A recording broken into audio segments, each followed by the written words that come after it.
Hello students, welcome to my channel. In last video we have discussed some classification of Protista, right? Now continuing the classification of Protista, in which we are discussing euglenoids. The flagellates have two flagella, one short and the other a long one. It's a euglena. Instead of a cell wall, euglenoids have a protein-rich layer called pellicle that makes their bodies flexible. Euglenoids are phototrophic autotrophs in the presence of sunlight, since they also have chloroplasts like plants.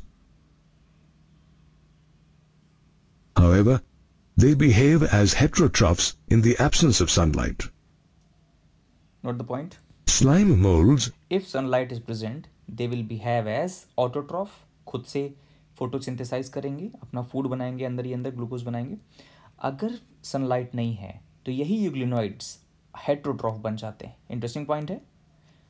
जरा guess करो, अगर humans में ऐसा होता, sunlight होती तो हमारी body में फोटोसिंथेसिस हो रही होती है, अगर सनलाइट नहीं होती तो हम लोग खाना प्रिपेयर कर रहे होते. कितना इंटरेस्टिंग पॉइंट है. ये बहुत ही अच्छे फीचर्स होते हैं प्रोटिस्टा में.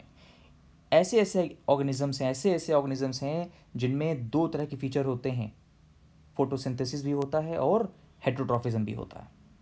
डिस्कस करते हैं वापस. are saprophytic protists, that is, they live on dead organic matter. Slime molds. They form a huge aggregation called plasmodium. Note the point. However, during unfavorable conditions, this plasmodium This is plasmodium. Note the point. Plasmodium, a protist. differentiates and forms spores that possess true walls.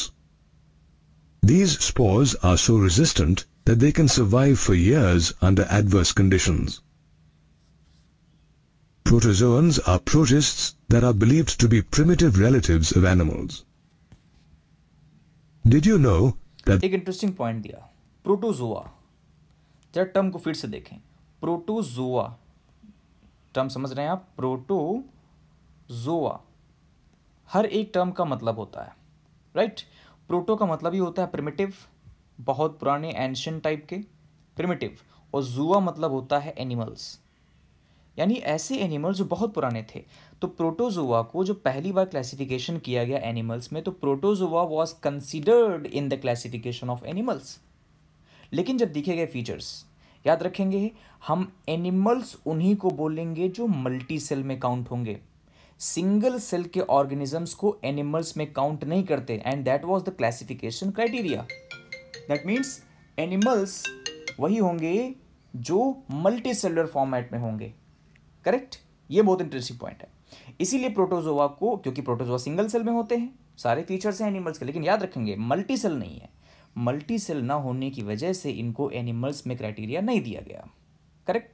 अब देखें तो कहा जाएगा, अच्छा ठीक है, तो फिर एनिमल्स को कहाँ से रिलेट किया गया? तो एनिमल्स को किया गया है मल्टी सेलुलर ऑर्गेनिजम्स, जो कि शुरुआत होगी है पोरीफेरा से, राइट. आगे देखते हैं डिस्कशन में, बहुत इंटरेस्टिंग पॉइंट मिलेंगे आपको. the word protozoans means the first animals? All protozoans are heterotrophs and live as predators or parasites.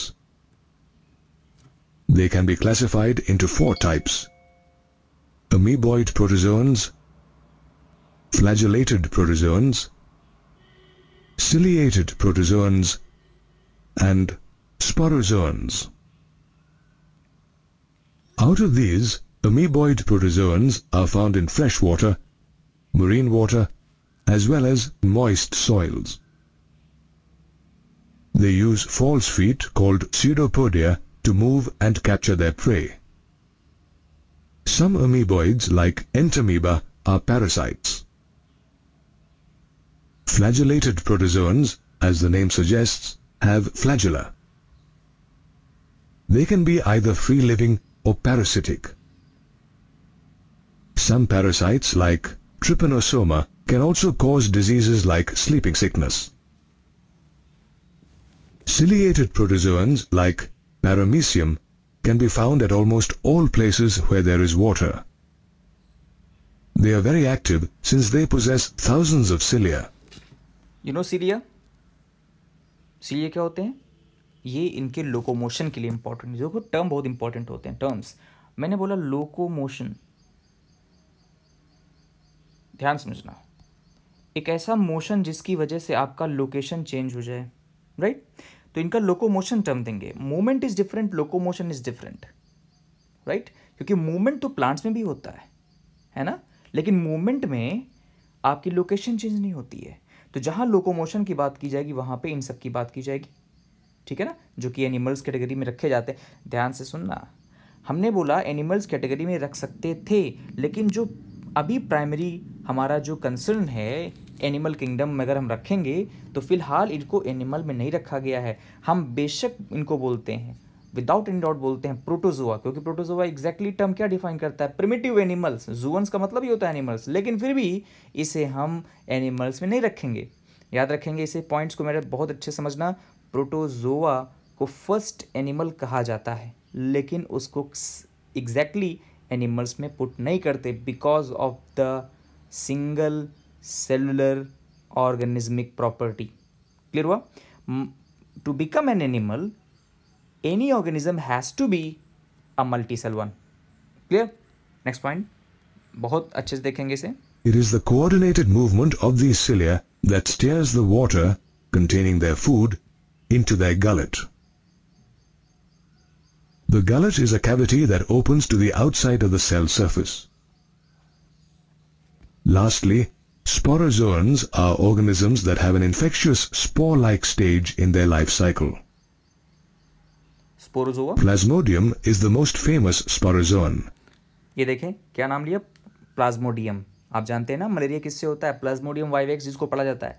Plasmodium की बहुत सारी वैरायटीज होती हैं, Plasmodium vivax, Plasmodium falciparum, Plasmodium और ओवेल, करेक्ट। तो ऐसे करके बहुत सारे हैं। प्लाज्मोडियम 4 प्रॉपर्टीज आपको देखने को मिलेगा 12th में, अभी आप देखेंगे इसे प्रॉपर्ली। अभी हम केवल क्या कर रहे हैं, क्लासीफाई कर रहे हैं चीज़ों को अलग अलग किंगडम वाइज, अलग अलग फाइला वाइज। देखें, It causes malaria in humans and is also known as the malaria parasite. Common mushrooms, toadstools, and the mold on leftover bread बात करते are हैं all kingdom examples fungus. of fungi.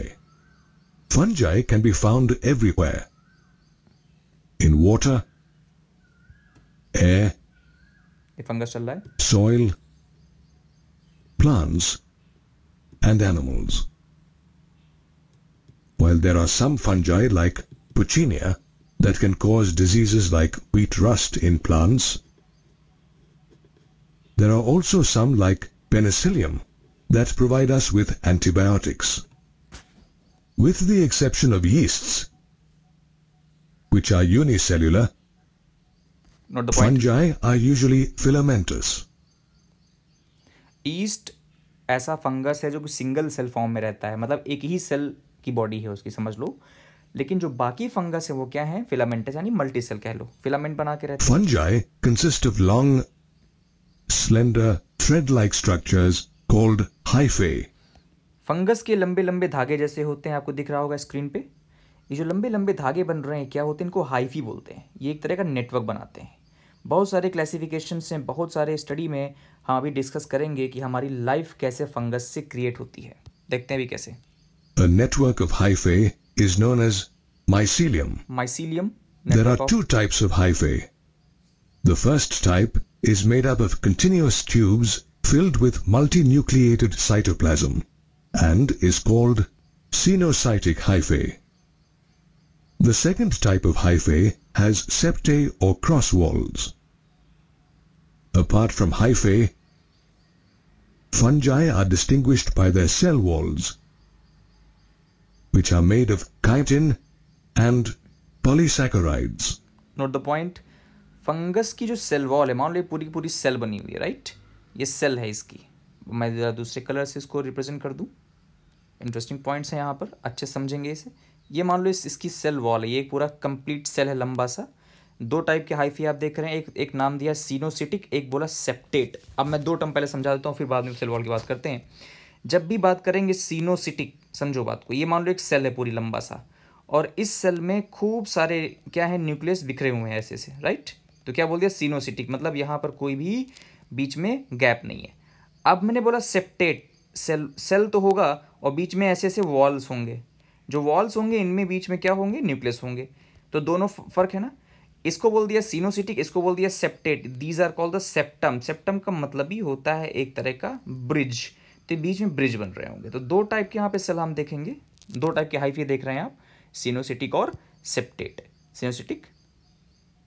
अब बात करें cell wall की। हाँ, तो cell wall क्या है, ये देखें। सेल वॉल फंगस में बनी होती है किसकी, काइटिन और पॉलीसेकेराइड। याद रखें जो टर्म दिया काइटिन, राइट, काइटिन की बना होता है। काइटिन टर्म समझ लो। जो भी हम टर्म यहाँ पे देख रहे हैं, हम दुनिया में जो भी चीज़ देख रहे हैं, बेसिकली वो केमिकल कंपोजिशन होता है। काइटिन बोला यानी एक ऑर्गेनिक कंपाउंड है।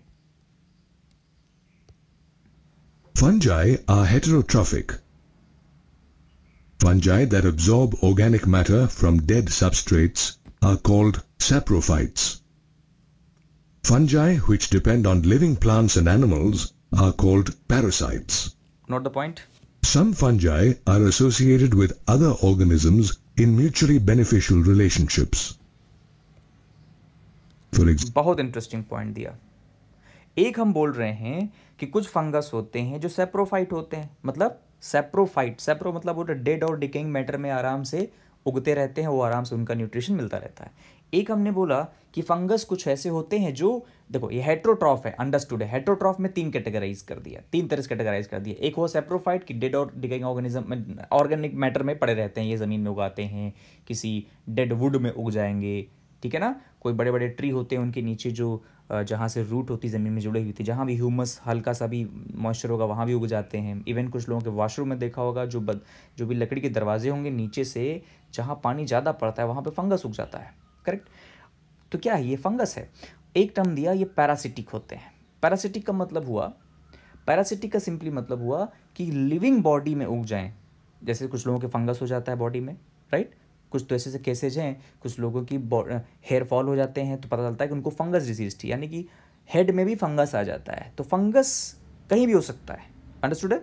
तो दो टाइप के फंगा भी देखा, सेप्रोफिटिक हैं, डेड और डिकेइंग मैटर में उग सकते हैं। एक आपने दिया पैरासिटिक है। एक टर्म मैं दे रहा हूँ यहाँ पर, हम ही बोलेंगे माइकोराइजा। जहाँ भी टर्म दिया जाएगा माइको, राइट, MYCO, माइको जो टर्म रिलेट करता है ये क्या होता है, बेसिकली फंगस होता है, राइट। जहाँ भी टर्म दिया जाएगा माइको, इसका मतलब क्या होगा भाई, फंगस। माइकोलॉजी का मतलब हुआ स्टडी ऑफ फंगस। अब मैंने टर्म लिया है माइकोराइजा, समझें पॉइंट्स को। Mycorrhiza, RRHIZA। देखो, माइको मतलब वो फंगस और राइजा मतलब वो रूट्स, यानी कुछ ऐसे भी फंगस हैं जो सिम्बियोटिक एसोसिएशन रखते हैं। मतलब सिम्बियोटिक का मतलब होता है कि दोनों ही बेनिफिशियल फॉर्म में हैं, करेक्ट। तो माइकोराइजा का मतलब हुआ कि ये जो हायर प्लांट्स होते हैं, खासतौर पे जिम्नोस्पर्म, जिम्नोस्पर्म समझते हो, साइकस और पाइनस, उनके रूट्स में आराम से अटैच हो जाते हैं और आपस में क्या कर ले रहते हैं, लेन देन, यानी कुछ न्यूट्रिशन उनसे लेंगे, कुछ न्यूट्रिशन वो उनको देंगे, ठीक है ना। हमारा नेक्स्ट डिस्कशन उसी पे होगा, माइकोराइजा पे, नेक्स्ट वीडियो में हमारे।